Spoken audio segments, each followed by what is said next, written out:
Student, तो हमारा type 4 है let p of x equal to 2x² minus 4। Okay, ये हमारा पॉइंट है मेरे टाइप 4। टाइप 4 में क्या होता है, आपको एक वेरिएबल वाली टर्म मिलती है और एक कांस्टेंट टर्म मिलती है। ओके, तो इसे आप सोल्व कीजिए। इसमें भी वही चीज करना है जो आप यहाँ पे करते हैं। इन दोनों में से आपके पास जो कॉमन आ रहा था उससे आप कॉमन ले रहे थे, वैसे यहाँ पे भी आपको वही करना है। ओके स्टूडेंट, तो आप क्या करेंगे, इसे एक काम कीजिए, इसको आप कॉमन मत लीजिए या फिर चलो ठीक है कॉमन ले ही रहता है। ओके, तो अगर आप इसमें से कॉमन लोगे तो आपको क्या मिलेगा, 2 कॉमन मिलेगा, यहाँ पे x² माइनस 2 आपके पास बचेगा। ओके स्टूडेंट, इस 2 को ऐसे ही रहने दीजिए। यहां पर आपके पास x² माइनस 2 है, इसको आप x² माइनस √2 का होल स्क्वायर लिख सकते हैं। ओके स्टूडेंट, क्या हो रहा है यहाँ पे x² माइनस 4। ओके स्टूडेंट, तो इस टाइप का जो क्वेश्चन आएगा टाइप 4 का, तो आप बेसिकली एक चीज को ध्यान रखिए, आपने 9th क्लास में एक आइडेंटिटी पढ़ी थी, a plus B into a minus B is equal to a² minus b²। Okay student, तो आप इस आइडेंटिटी को ध्यान रखिए, जब भी आपके पास टाइप 4 का क्वेश्चन आएगा तो आपको इस आइडेंटिटी का यूज करना ही है। ओके, तो यहाँ पे आप देखिए x² माइनस 2 आ रहा है, इस 2 को हम √2 का होल स्क्वायर लिख सकते हैं। ओके, तो यहाँ पे देखिए आइडेंटिटी फिर से बन गई है, a² minus b², a² minus b², ये आइडेंटिटी बन गई है। तो इसके थ्रू हम इस फॉर्म को इस तरह से लिख सकते हैं। तो इसको हम कैसे लिख सकते हैं कि 2 को हम ऐसे रख देंगे, इसको हम लिख सकते हैं x plus √2 and x minus √2 by this identity. Okay, तो आपको ये 2 फैक्टर मिल गए, 1 एंड 2। ओके, अब कुछ नहीं करना है, आपको जीरोस फाइंड करना है पहले। तो जीरोस फाइंड करने के लिए आप क्या करेंगे, p ऑफ x को 0 से इक्वेट कर देंगे। तो हम यहां से पहले लिखेंगे taking p of x equal to 0 and this implies that 2x plus √2 and x minus √2 equal to 0। ये 2 इंटू में इनके हैं, प्रोडक्ट में, तो ये उधर जाके डिवाइडेशन में चले जाएगा और उधर की वैल्यू आपकी 0 बन जाएगी। तो आपके पास केवल यही बचेगा x plus √2 and x minus √2 equal to 0। Okay, चलिए, तो आपके पास this implies that x plus √2 is 0 or we can say x minus √2 is 0। Okay, तो अगर x plus √2 0 हुआ तो x की वैल्यू कितनी हो जाएगी, माइनस √2, और अगर माइनस √2 है तो x की वैल्यू हो जाएगी प्लस √2। ओके, तो आपके पास x की 2 वैल्यूज मिल गई, मतलब जीरोस मिल गए, दैट मीन्स अल्फा बीटा मिल गया आपको। So we have alpha is minus √2 and beta is √2। Okay student, तो आपको ये जीरोस मिल गए।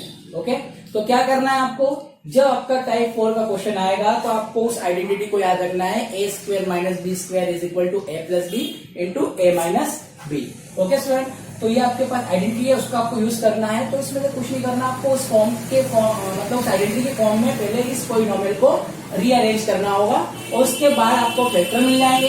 फैक्टर मिलने के बाद आपको जीरोस मिल जाएंगे। अब जीरोस मिलने के बाद हम वेरिफिकेशन करेंगे।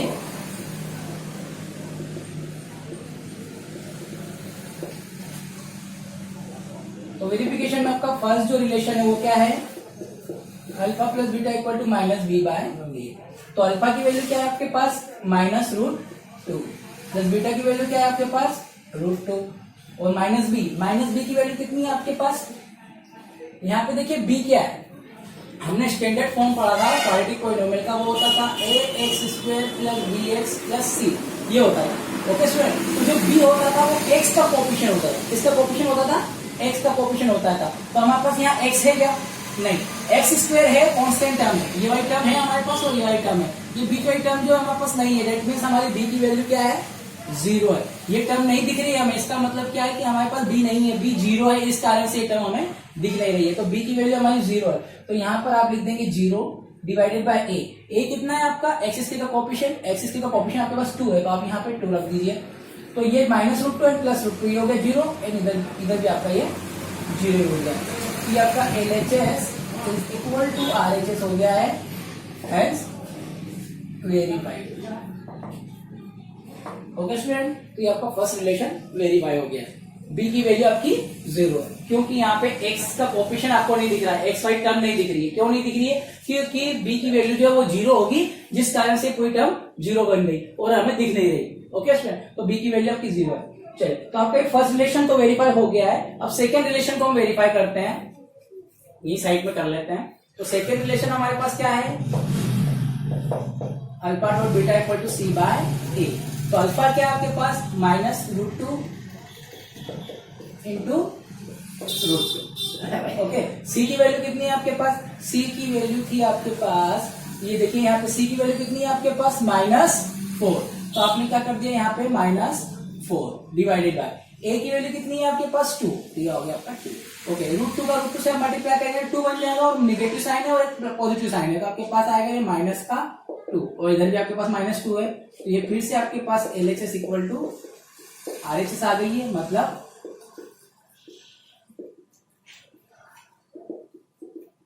Hence verified.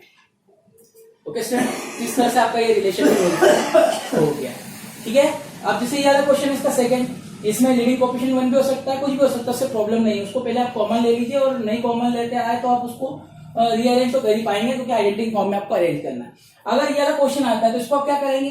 कुछ नहीं करना है आपको, यहाँ पे आप इसको x² को x² ही रख दीजिए, और 5 को आप बना दीजिए √5 का होल स्क्वायर। तो फिर से ये बन जाएगा आपका x + √5 और x - √5। ओके स्टूडेंट, तो इस तरह से क्वेश्चन फिर से सॉल्व हो जाएगा। तो आपके ये चारों टाइप के क्वेश्चन जो है वो सॉल्व हो चुके हैं। अब एक्सरसाइज के जो क्वेश्चंस हैं वो आप स्वयं सॉल्व कीजिएगा, मैं क्वेश्चन लिख देता हूं आपको। ओके ओके स्टूडेंट, तो ये हमारा एक्सरसाइज 2.2 का फर्स्ट क्वेश्चन है। Find the zeros of the quadratic polynomials and relation, verify the relationship between zeros and coefficient of the polynomials. Okay student, तो ये हमारे पास एक्सरसाइज के फर्स्ट क्वेश्चन के कुछ क्वेश्चंस हैं।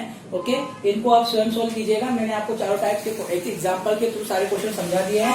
इनको आप स्वयं इनको मतलब इनकी जीरोस फाइंड कीजिए और रिलेशन को वेरीफाई कीजिए, इजीली हो जाएगा। ओके, आइए आप क्वेश्चन नंबर 2 को समझते हैं। ओके स्टूडेंट्स, तो हमारा क्वेश्चन नंबर 2 है, find a quadratic polynomial each with the given numbers as the sum and product of its zeros respectively। Okay student, मतलब आपको यहाँ पर ये दो नंबर्स दिए गए हैं। एक्चुअल में नंबर्स क्या है? आपको एक क्वाड्रेटिक पॉलिनोमियल को फाइंड करना है, और उस क्वाड्रेटिक पॉलिनोमियल के ये जो है जीरोस जो होंगे उन जीरोस का सम एंड प्रोडक्ट है। ओके स्टूडेंट, मतलब ये दो नंबर दिए गए हैं क्वेश्चन नंबर फर्स्ट में 1/4 और -1। ये क्या है? जो क्वाड्रेटिक पॉलिनोमियल आपको फाइंड करना है उसके जीरोस का सम और प्रोडक्ट है। ओके स्टूडेंट, तो आपको उस क्वाड्रेटिक पॉलिनोमियल को फाइंड करना है। ये आपके जीरोस नहीं है, जीरोस का सम और प्रोडक्ट है। ओके स्टूडेंट, तो आपको उस क्वाड्रेटिक पॉलिनोमियल को फाइंड करना है जिसके जीरोस का सम और प्रोडक्ट ये है। ओके, चलो आइए इसको हम स्टेप बाय स्टेप सारे क्वेश्चन को सोल्व करते हैं। तो सबसे पहले हम फर्स्ट क्वेश्चन को सोल्व करते हैं। तो हम सबसे पहले मान लेते हैं, let the required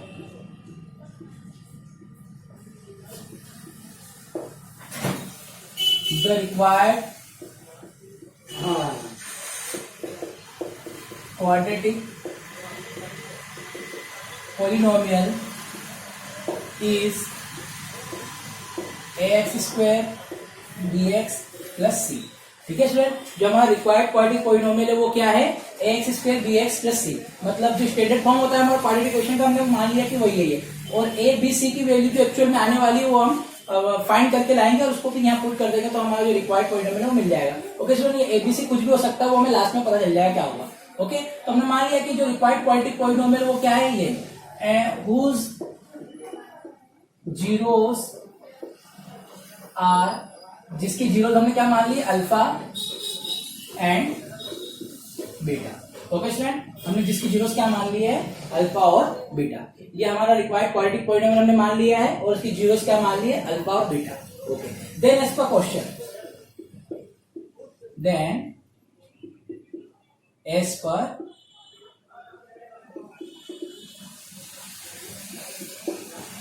question.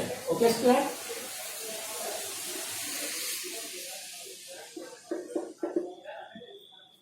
Then as per question में क्या बोला गया है कि ये जो दिया है ये जीरोस का सम है और ये जीरोस का प्रोडक्ट है। That means alpha plus beta की वैल्यू आपको क्या दी गई है? 1/4।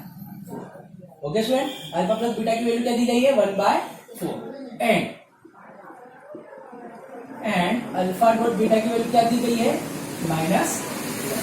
Okay student, but alpha plus beta क्या होता है ये हम जानते हैं. अल्फा प्लस बीटा होता है आपका -b/a. Okay student, alpha plus beta की वैल्यू हमने अभी रिलेशन पढ़ा था. रिलेशन में हमने लिखा था alpha plus beta is equal to -b/a होता है. ओके, तो अल्फा प्लस बीटा की जगह हमने क्या लिखा है -b/a. मतलब -b/a की वैल्यू है आपकी 1/4 एंड अल्फा डॉट बीटा की वैल्यू क्या होती है c/a. तो c/a आपका क्या आ रहा है -1/, इसको हम 1 लिख सकते हैं. ओके स्टूडेंट, तो अब इन दोनों इक्वेशन को समझिए थोड़ा. यहाँ पर a की वैल्यू क्या आ रही है 4, यहाँ a की वैल्यू आ रही है 1. ओके स्टूडेंट, मतलब a की डिफरेंट वैल्यूज हो रही है, तो ये पॉसिबल नहीं है. तो इसको हम क्या कर दे, पहले सेम बना ले. तो सेम बनाने के लिए यहाँ पे आपको a की वैल्यू 4 मिल रही है, तो इसको हम 4 बना देते हैं. इसमें हम क्या करेंगे 4 से मल्टीप्लाई और डिवाइड कर देंगे, जिससे आपके पास -4/4 मिल जाएगा. तो a की वैल्यू आपके पास 4 है, a की वैल्यू आपके पास 4 है. उस टाइम पे -b की वैल्यू 1 है, मतलब b की वैल्यू -1 हो जाएगी, c की वैल्यू -4 हो रही है. Okay student, so therefore a क्या हो गया आपका 4 हो गया. ओके, b की वैल्यू कितनी हो गई -1, क्योंकि -b की वैल्यू 1 आ रही है. ओके स्टूडेंट, -b की वैल्यू 1 आ रही है, तो b की वैल्यू कितनी होगी -1 होगी. एंड c कितना हो गया आपका, c की वैल्यू हो रही है आपकी -4. ओके स्टूडेंट, जिस टाइम पर a4 है उस टाइम पे -b की वैल्यू 1 है, मतलब b की वैल्यू -1 होगी और c की वैल्यू -4 हो रही है. Okay student, therefore a is this, a is 4, b is -1 and c is -4. Hence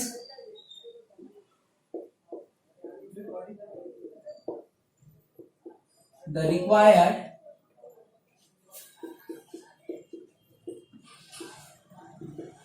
polynomial is, required polynomial क्या मिल गया हमने, a की जगह क्या रख दे 4, b की जगह क्या रख दे -1 और c की जगह क्या रख दे -4. इज a हो गया हमारा 4x² minus x and minus ये हो गया आपका. ओके स्टूडेंट, तो इस तरह से आपको सोल्व करना है, कोई प्रॉब्लम नहीं है. जो बोला गया है बस उसको फॉलो कीजिए. क्या बोला गया है कि ये जीरोस का सम है, मतलब अल्फा प्लस बीटा की वैल्यू है दिस, और ये जीरोस का प्रोडक्ट है, मतलब अल्फा प्लस बीटा की वैल्यू है -1. अब अल्फा प्लस बीटा क्या होता है -b/a, मतलब -b/a की वैल्यू हो गई 1/4. और अल्फा डॉट बीटा क्या होता है आपका c/a, मतलब c/a की वैल्यू हो गई -1/1. बट a यहाँ पे 4 हो रहा है, यहाँ a 1 हो रहा है, ये डिफरेंट हो रहा है. तो डिफरेंट नहीं, इनको सेम करने के लिए आप क्या करेंगे, यहाँ पे 4 से मल्टीप्लाई कर दीजिए डिनोमिनेटर में और न्यूमरेटर में, तो आपके पास -4/4 मिल जाता है. तो a की वैल्यू 4 आ रही है, b की वैल्यू -1 आ जाएगी और c की वैल्यू -4 आ जाएगी. कंपेयर कर लीजिए तो आपको ये सारी वैल्यूज मिल जाती है, और इस तरह से आपका ये पॉलिनोमियल बन गया. ओके स्टूडेंट, तो ये हो गया आपका रिक्वायर्ड पॉलिनोमियल आंसर. इसी प्रकार सेकंड को भी सोल्व कर सकते हैं. सेकंड को सोल्व करेंगे तो क्या करेंगे आप, थोड़ा सा चेंजेस आएगा. क्या चेंजेस आएगा, यहाँ पर देखिए 1/4 की जगह आपको क्या दिया गया है √2. ओके, तो हम यहाँ पे लिख दीजिए √2. ओके, और अल्फा डॉट बीटा की वैल्यू क्या दी गई 1/3, तो अब यहाँ पे लिख दीजिए 1/3. ओके, तो अल्फा प्लस बीटा तो वही होता है -b/a, मतलब -b/a की वैल्यू आपकी हो गई √2/1 लिख सकते हैं इसको. ओके, और यहाँ पर c/a की वैल्यू कितनी हो रही है, ये आपका हो जाएगा 1/3. अब प्रॉब्लम देखिए, यहाँ पर a की वैल्यू 1 आ रही है, यहाँ a की वैल्यू 3 आ रही है, तो इसको हम 3 बना लेते हैं. तो 3 बनाने के लिए आप इसमें मल्टीप्लाई और डिवाइड कर लीजिए, तो आपके पास ये ऊपर भी 3 रख दिया हमने और नीचे भी 3 रख दिया. ओके सर, अब कंपेयर कर लीजिए, a आपका 3 है, a आपका 3 है, -b की वैल्यू 3√2 है, तो b की वैल्यू कितनी हो जाएगी, a की वैल्यू तो पहले आप लिख दीजिए, a की वैल्यू आपको मिल गई 3, b की वैल्यू कितनी हो जाएगी आपकी -3√2, और c की वैल्यू आपके पास कितनी हो गई 1. ओके स्टूडेंट, तो ये आपका एबीसी मिल गया. तो आपका जो पॉलिनोमियल है वो क्या बन जाएगा, पॉलिनोमियल आपका बन जाएगा 3x² minus 3√2x and +1. Okay student, 1 जो प्लस का है +1 हो गया. तो इस तरह से आपका एक दूसरा पॉलिनोमियल बन गया. अब यहाँ पर देखिए थर्ड वाला, अगर यहाँ 0 आ रहा है तो अब यहाँ क्या लिख देंगे, 0 लिख देंगे. ओके, और ये √5 है तो यहाँ क्या लिख देंगे, √5 लिख देंगे. 0 को हम क्या लिख सकते हैं, 0/1 लिख सकते हैं, कोई प्रॉब्लम नहीं. ओके, और √5 को हम √5/1 लिख सकते हैं, कोई प्रॉब्लम नहीं. तो ए की वैल्यू यहाँ 1 है, यहाँ भी 1 है, तो आपको चेंजेस करने की जरूरत ही नहीं है। तो ए की वैल्यू तो आपकी हो गई 1 और बी की वैल्यू तो आपकी 0 हो रही है, बी हो गई 0 और सी की वैल्यू आपकी क्या हो रही है √5, तो अब यहाँ पे √5 रख देंगे। तो आपका जो पॉलिनोमियल है वो क्या बन जाएगा x²। अब b की वैल्यू 0 है तो ये जो मिडिल टर्म है ये गायब हो जाएगी, है ना, क्योंकि ये 0 है। तो आपका जो रिक्वायर्ड पॉलिनोमियल है वो हो जाएगा b की वैल्यू 0 है तो वो मिडिल टर्म को 0 बना देगी, उसको हमको लिखने की जरूरत नहीं है। तो आपका जो आंसर हो वो हो जाएगा x² प्लस √5, जो कि स्टूडेंट तो ये आपका थर्ड टाइप हो गया। इसी प्रकार 4, 5, 6 बाकी के टाइप्स आप स्वयं सॉल्व कीजिएगा। ओके स्टूडेंट, आई होप आपको समझ में आया होगा। बाकी के जो रिमेनिंग पार्ट है आप स्वयं सॉल्व कीजिए, आप कर पाएंगे। ओके स्टूडेंट, काफी इजी है। चलिए अब हम नेक्स्ट वीडियो में नेक्स्ट एक्सरसाइज को स्टार्ट करते हैं। ओके।